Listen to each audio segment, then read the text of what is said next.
and white.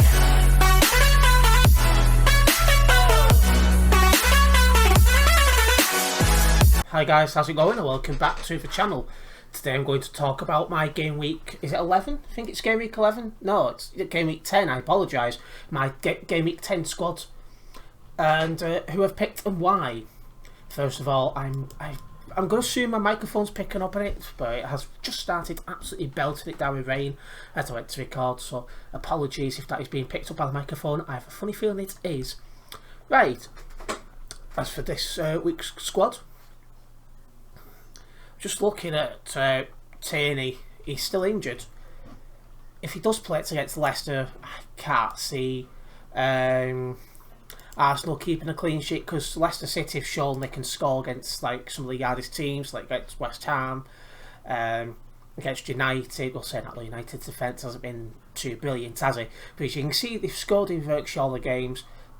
In fact, I think they've scored in them all. Oh no, against City. Yeah, okay, they scored in every game except for one this season. Sorry, so far.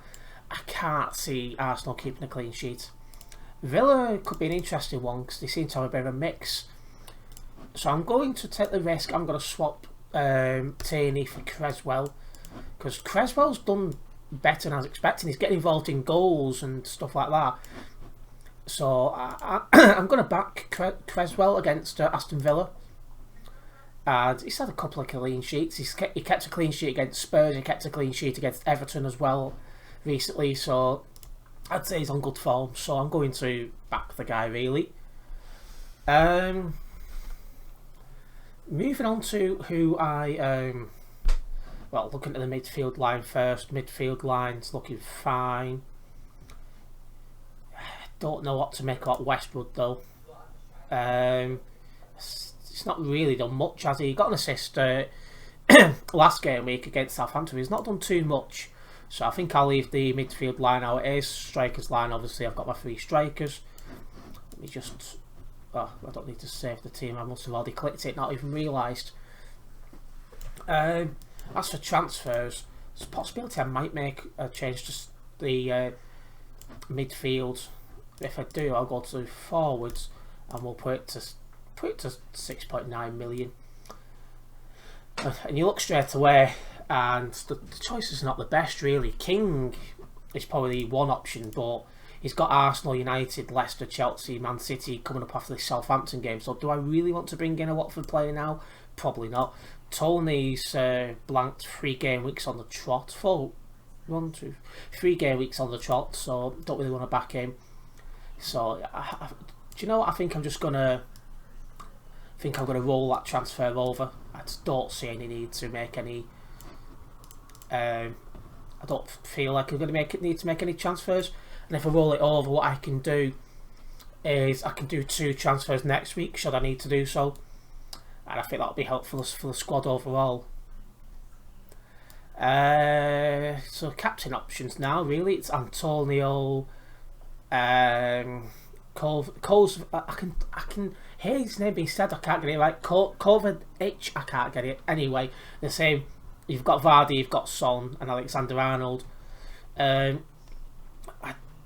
not exactly made up with these 2 recently. Don't know what to make of him. I can see Son scoring, but I can also see Spurs conceding.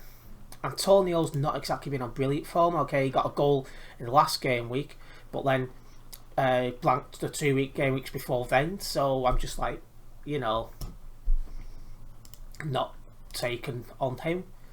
St. Maxwell, obviously no. Vardy's a risk. It's saying he's fit now, but is he going to play the full 90 is the question. When you know he's only just coming back from injury. I don't think it's a bad injury, but still. And you've got people like Daka and Iheanacho who could play instead, even for half a game. So I'm not convinced Vardy's going to get 90 minutes, so I'm not going to captain him. And that just leaves Alexander-Arnold, really. I'm going to captain him. I'm going to take the chance, and I'm going to leave Son as vice-captain. I'm going with Alexander-Arnold because the Brighton defence, to be honest, hasn't been too bad this season. Like, if we look over here, they've kept a clean sheet against Watford, clean sheet against Brentford, clean sheet against Arsenal and a clean sheet against Norwich. It's not been that bad. But the Liverpool defence has been better. Basically, there's a possibility that Alexander-Arnold could get involved in some goals as well. So I'm going back Trent Alexander-Arnold for the captain this week. I think I'll leave my vice-captain on Son, because like I said before, I can see him scoring, I just can't see them keeping a clean sheet. So I think Son as the vice-captain, just for in case whatever reason Alexander-Arnold doesn't play, I think it's a good option. Now, as you can see, I got small red arrows last game week, but looking in my main one, I think the catch up to Brett will be a good shout. And try and get my 7th place back if possible. But if I can close the gap, I'll be happy with it, because he had a mega game week compared to what I got. So I think that's I think catching up to him would be a reasonable task for game week 10. Right. I think we can keep this one short and sweet, because I don't need to talk about transfers. And once you start speaking out loud about captains, I was able to rule out everyone really except for Alexander-Arnold, and I was like that on Son 50-50. So I didn't really need to talk too much there. I have to admit, I'm not sure if I'm going to keep Stint Maximum for much longer. Like 1, 2, 3 game week blanks in a row. So I might look at getting rid of him. But because he's cheap, there's not many other options for cheap strikers really. Apart from Watford, which are just about to get some bad run of fixtures, so that doesn't put me with confidence. Alright then, I think I will finish this video here, guys. If you have enjoyed it, please do hit the like button, as it also assists this channel grow. And if you are new to the channel, hit the subscribe button, hit the bell, that way you'll be notified of any future videos and live streams. Until the next one, I'll see you later. Nice one, guys.